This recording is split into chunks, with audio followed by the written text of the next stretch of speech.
Bismillahirrahmanirrahim. Assalamualaikum warahmatullahi wabarakatuh. Perkenalkan, nama saya Muhammad Khalid Bintang dari kelas TI 3B1 Prodi Teknik Informatika. Di sini saya akan menjelaskan tentang tugas UAS yang diberikan oleh Pak Muhammad Jubair Abdurrahman STMT selaku dosen fisika. Untuk tema dari materi yang saya ambil pada hari ini ialah termodinamika. Sebelum lanjut, perlu kita ketahui apa sih itu termodinamika. Termodinamika adalah cabang ilmu yang mempelajari hubungan antara energi dan suhu. Ini sangat penting untuk memahami berbagai fenomena alam dan mengoptimalkan proses industri dan teknologi. Lanjutnya ada hukum termodinamika pertama. Yang pertama ada konversi energi. Energi tidak dapat diciptakan atau dimusnahkan, melainkan hanya dapat diubah dari satu bentuk ke bentuk yang lain. Lanjutnya ada kerja dan kolor. Perubahan energi dalam satu sistem dapat terjadi melalui kerja atau perpindahan kolor. Yang ketiga ada efisiensi mesin. Hukum pertama membatasi efisiensi mesin.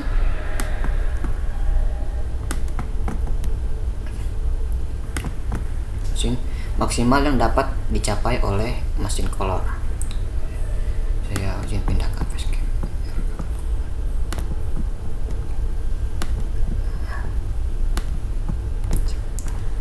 Oke, maaf.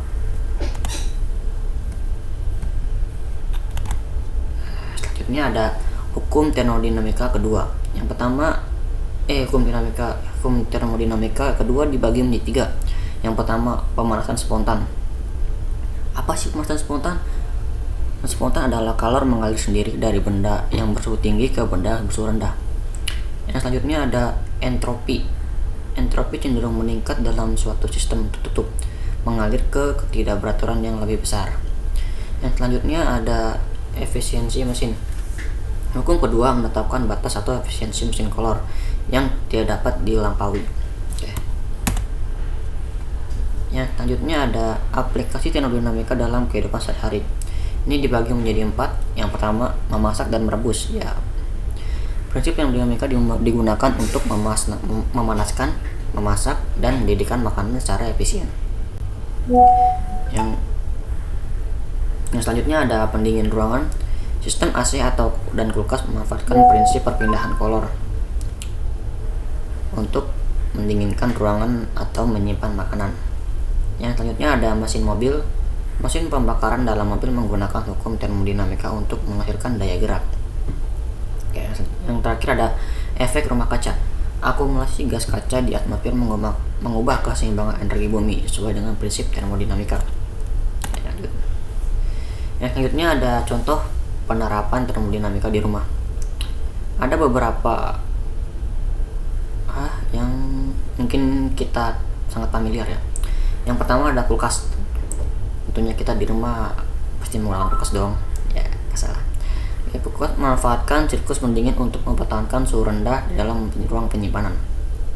Yang selanjutnya ada insulasi rumah, yaitu untuk mencegah perpindahan kolor antara rumah dan luar rumah, meningkatkan efisiensi pemanasan atau pendinginan. Selanjutnya ada kompor, itu mengubah energi kimia bahan bakar menjadi energi panas dan memasak makanan. Yang terakhir ada pemanasan air, menggunakan listrik atau gas untuk memanaskan air dan menyediakan untuk keperluan rumah tangga. Nah, selanjutnya ada termodinamika dalam transportasi. Itu terbagi menjadi 3. Yang pertama, pembakaran. Reaksi pembakaran bahan bakar dalam mesin menghasilkan energi panas. Yang selanjutnya yang kedua ada ekspansi. Energi panas mendorong torak bergerak, mengubahnya menjadi energi mekanik. Selanjutnya yang ketiga ada pendinginan. Sistem pendingin menyerap kalor dari mesin mencegah kerusakan komponen. Baik. Selanjutnya, bentar, saya gunakan facecam. Ganggu banget. Selanjutnya ada termodinamika dalam industri. Ini dibagi menjadi 4. Yang pertama ada pembangkit listrik, memanfaatkan siklus uap air untuk menghasilkan energi listrik. Yang kedua ada proses kimia, mengoptimalkan perpindahan panas dan reaksi endotermik atau eksotermik. Yang selanjutnya ada pendingin industri, menggunakan sistem pendingin untuk menjaga suhu proses yang optimal. Yang selanjutnya ada insinyur termodinamika, yaitu merancang, mengoperasikan, dan meningkatkan sistem efisien mesin dan sistem. Oke, selanjutnya